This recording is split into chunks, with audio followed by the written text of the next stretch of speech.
First, just want to say thank you. I have had an enormous amount of success in my life, thanks to everybody that is in DTA and Speed Up and this new game with the Axie Infinity and all the things I've done in real estate and businesses. So I just want to say thank you. For everybody that's been a part of DTA, all the students, everybody that's helped before, current, and after. Just want to say absolutely thank you, because that's what Christmas is all about, right? Other than that, for the week, we mostly had a situation where Omicron, huge fears. There is some positive news in that it seems to be very infectious. The WHO, World Health Organization, reported that it doubles in the amount of cases every 1.5 to 3 days in community spread, but there hasn't really been any reported deaths, at least in the US. I think there was one they reported in Texas, which they retracted, but it seems to be a lot more infectious, not as lethal, which is a great thing. But we do have the fear of a lot of new lockdowns that are gonna start sputtering the economy and obviously affect the quote unquote economic recovery, because we're just not completely recovered yet. So that's basically what happened overall this week. And we have countries in Europe that are actually going back into lockdown mode. And I'll share that with just a second. In the US, the Dow was up 1.65%. The S&P 500 went up 2.27, reached a record high, and the NASDAQ was up 3.18%.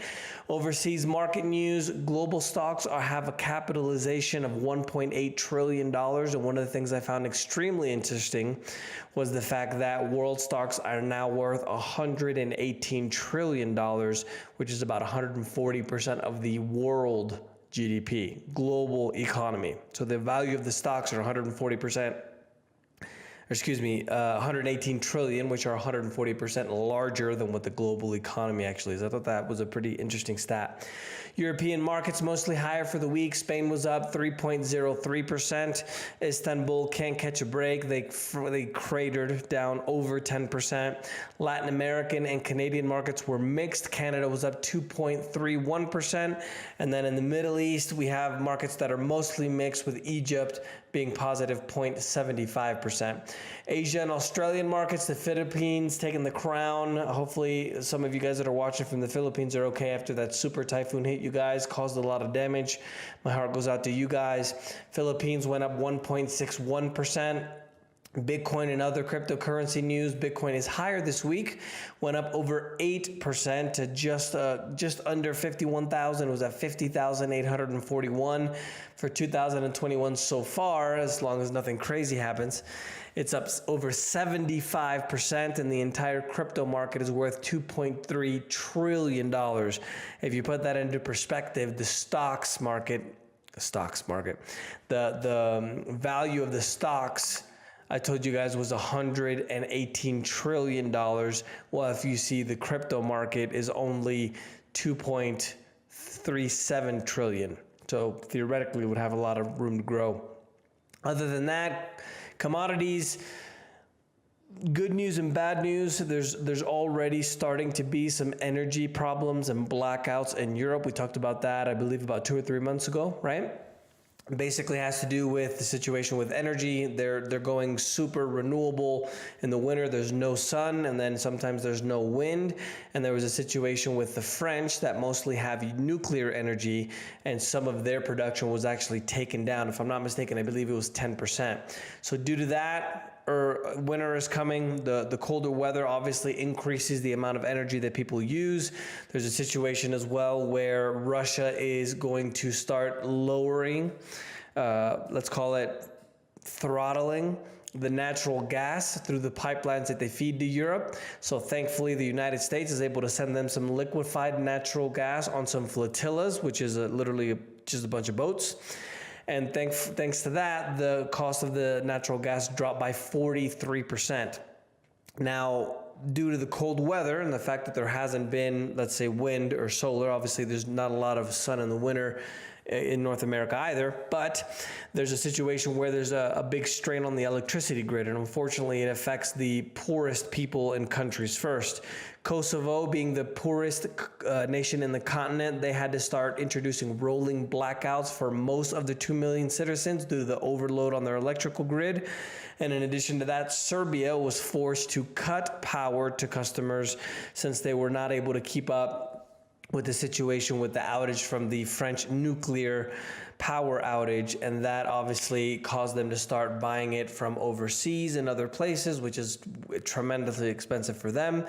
And so they had to do blackouts as well. And it's unfortunate because this is probably going to continue to escalate, right? It's probably going to get to other countries as well, eventually arriving probably to France and Germany and some of the more developed nations. Other than that, U.S. crude went up 4.13% to $73.79. International Brent went up 3.56% to $76.14. Other than that, China in the commodity space, they have formed a rare earths metal giant by combining a lot of the companies or miners, let's say, that were in the space. If you guys don't know about rare earth metals, they're actually more rare than precious metals, and they're very important due to the fact that they're used in military applications and some, satellites and that kind of things, very sensitive electronics. And due to the fact that we have a lot of restrictions and environmental protections and things like that in the US, China is the only one, I wouldn't say only one, but they dominate the space. And one of the things that a lot of people actually had trouble with when we moved out of Afghanistan, for example, is that the United States military found rare earth metals in Afghanistan, a huge cache in mountains there. And now China controls that as well, because basically the Chinese just made an agreement with the Taliban government there.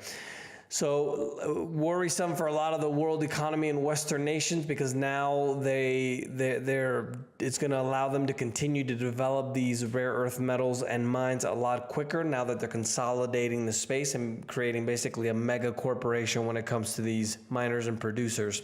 Precious metals are higher for the week as well. Gold went up 0.58% to $1,810, while silver went up 2.27% to $22.96. The move there with the precious metals is due to the fact that inflation looks to be a far longer term problem than what people were saying. You and I talked about this as well, right? The government is basically just admitting it. So now that they're admitting it, everybody's getting on the precious metals train. Financial and banking news, the IMF, the World Bank, and 10 countries led by Israel are simulating an alarming global financial system collapse led by Israel. This is a little bit concerning because a lot of times these governments simulate things that tend to happen. See if this one actually does. Russia also is revealing a new independent financial system, especially with their integration between Russia and China. If you guys don't know, there's a system called SWIFT, which is essentially any payment made from anyone to another person or a company or country to country in the world goes through the SWIFT system. Russia has always been terrified that they may be cut off from the SWIFT system, and then they're not going to be able to pay their suppliers, and people are not going to be able to pay them. So now they're developing, or they have developed, I should say, a brand new independent financial system that can't be affected by a third country. That's what they said, as they move away from the United States international trade and start to use more of their own currencies. Remember, Russia, if I'm not mistaken, is the third largest producer, exporter of oil in the world.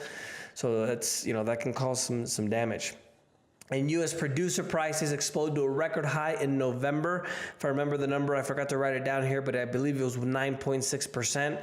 There's definitely a lot worse to come. And if you guys have been worried about the cost of things increasing in a lot of the stores, for example, when you go out to eat and things like that, remember that this is the producer prices. So by the time it gets to where we buy it, the consumer, that's a lot of extra costs that are being added on. And that's why inflation is most likely going to get a lot worse, not a lot better. If U.S. government statistics in regards to inflation would be calculated the same way that they calculated it in 1982, the actual inflation rate right now would not be 6.8%. It would actually be 15%, which would be the worst on record, literally the worst in history. Outside of the fact that the actual inflation number reported by the government, even if it was the number that they calculated in 1980, doesn't include essential things like food and energy. So oil has gone up, 50, 60% since for a year ago. Food has gone up 20, 30, 40%. I remember I gave you guys a list. Meat was up 40% and pork was up 20%, but that they don't report. So just keep in mind that a lot of the numbers that the government reports isn't actually the right number. So if you have an employer, for example, that's giving you a 3% raise or even a 10% raise, which is great at the end of the year, that's not even going to, you're still losing. That's why they call inflation a hidden tax, because essentially every dollar that you have now is literally losing 20-30% in value every year, while you're only getting ahead 10%. So you're literally still down by the end of the year, right? And it's hard for employers as well, because essentially they're making less money too with the money that they make. So they can't raise their employee salaries by the real rate of inflation, because they're not making the same amount of money either. And that's why it hurts absolutely everybody. After the shock of inflation, the bond supply tremor may exist next for the global markets. There's a central bank that is the most reliable buyer, they say, for developed central banks, mainly the United States, the UK, Japan, and the Eurozone, has decided to stop buying so much debt, which essentially means that they're going to cut their purchases of about $2 trillion, followed by the cut that they already made of $1.7 trillion last year, which means that the governments are going to have to borrow a lot more money. So whenever you hear the US government or the UK government or Australian government or wherever you are, if they talk about the stimulus and they're going to inject more money into the economy, that is not a good thing, because long term we're going to have to pay for that. And that's why we're seeing so much inflation. Outside of that, China on Monday announced a cut in its one-year loan prime rate from 3.85 to 3.8 in an effort to prop up the growth and the slowing economy. So they're seeing a slowdown. And Monday, Canada's Bank of Montreal announced advanced talks to buy the U.S. division of the 7th largest bank in the world, which is BNP Paribas from France. They've decided to go ahead and exit the U.S. market, while Bank of Montreal is looking to get into the U.S. market. And the Federal Reserve estimated that Americans owe up to $1.75 trillion to the student loan mafia in Q3. And due to that, the average taxpayers say that they owe about $40,000 in student loan debt. And due to that and the situation with the rapidly spreading Super Michael Jordan Supreme Elite 3.0 Omicron variant, they decided the Biden administration to extend the federal student loan repayments. So we're going to have another extension where we don't have to pay until May 1st, 2022. In political news, U.S. Senator Joe Manchin has dashed the hopes of the Senate administration to release their new Build Back Better bill, which is estimated by the government to be to $1.75 trillion. Remember, if they're not being truthful about the inflation numbers, they're probably not being truthful about this either. And there are actually some people that are saying that this could cost upwards of $5 trillion. Remember that, if I'm not mistaken, we're at 29 trillion now in debt, 30 trillion. So literally, if it is supposedly what they say, which is 5 trillion, that would be adding another, over 10% debt? Not bueno. We're going to have to pay that eventually. So other than that, that package won't be passing due to the fact that Joe Manchin, which is a Democrat left-leaning senator from West Virginia, decided to vote no on the bill. So that is going to stop a lot of if he doesn't agree to do other things. So now Biden administration is kind of stuck with its hands tied behind its back due to the fact that they can't get the votes for the bill that they wanted. And Chile's next president, Gabriel Boric, a 35 left-wing congressman and former student movement leader, has won the presidential election in Chile. He's going to be there during the historic period of a constitutional reform. This is the only first world country in all of Latin America, and now they're going to destroy themselves by changing the constitution, just like Argentina and just like Venezuela and just like Cuba did. They're doing that in the United States too, so we'll see how long we last. In economic news, mortgage lender Fannie Mae said that on Monday, the sales of homes across the United States expected to be up over 7% in 2021, 7.1 to be exact, while last year it was 7.3%. But they're forecasting a decline in the next 2 years due to this fact that there's limited supply, in addition to increasing mortgage rates and cooling residential real estate market. European energy crisis escalated into what could be an economic downturn. 11 European associations like steel, fertilizer, cement, and even paper mills are saying that the electricity for them has increased 4 to 5%. So go back to a second for the inflation, right? Inflation is only 6.8%, but electricity prices in Europe is 500%. See how they're not telling the truth? So because they have skyrocketed in price, it may force them to stop operations because it has become uneconomical for them to continue production. So it's even worse problems for the supply chains and the things that we need. In corporate news, Boeing, the large aircraft maker, went up almost 6% on Tuesday after it was reported that UPS was going to order 19 767 jets. Also, RBC, the Royal Bank of Canada, said that they're one of the top stock picks for 2022, saying that it sees a lot of free cash flow improving. Nike shares went up by over 6% after they increased their earnings. They topped the expectations on both earnings and sales due to robust consumer demand in their biggest market, which is North America. They did scale back a little bit on their expectations of what the future revenue growth was going to be, and now they're saying that they're only going to grow in single digits and not double digits. Shares of pharmaceutical giant Moderna went down over 6% after it was announced that the U.S. government gave emergency authorization to Pfizer for a new COVID pill that you could take in order to go ahead and help you with the pandemic. The actual pill is called Paxlovid. And in trade news, Taiwan's export orders grew faster than expected in November, over 13%. This is due to heavy demand for the technological items that we all love and adore. And in addition to that, the holiday shopping season. Remember that Taiwan is one of the countries that produces the most semiconductors, which basically is in everything now since we have mostly electronics in our lives. Other than that, China has placed tight restrictions on the border and the ports after the pandemic outbreak that they had in order to be able to try to control it. There's a lot of towns now that are suffering, and even countries. There's exporters like Myanmar, Laos, and Vietnam that are in big trouble because there's now lines that are extremely long at the borders, and now a lot of merchandise could actually be ruined due to the fact that they can't get into the country or they can't get in fast enough. And in technology, Moderna is claiming that a third dose is going to increase antibody against the new Michael Jordan, Messi, Ronaldo 3.0 elite Omicron variant. They're saying that the results of an extra 50 microgram dose increases your antibodies 37 times, while a 100 microgram dose increases your antibody levels 83 times, even as they are working on a new shot for the new strain. And in investment news, global merger and acquisitions shattered records in 2021. The volume went up by 63% to $5.63 trillion by December 16th. That surpassed the pre-financial crisis record of $4.42 trillion in 2007. And ironically, the last time we had these kind of great numbers in mergers and acquisitions, we had a financial crisis. So we'll see if that's actually coming next. I believe so. Other than that, U.S. November new homes were down 14% from a year ago, while the median price of newly built homes went up 19% from one November to the next.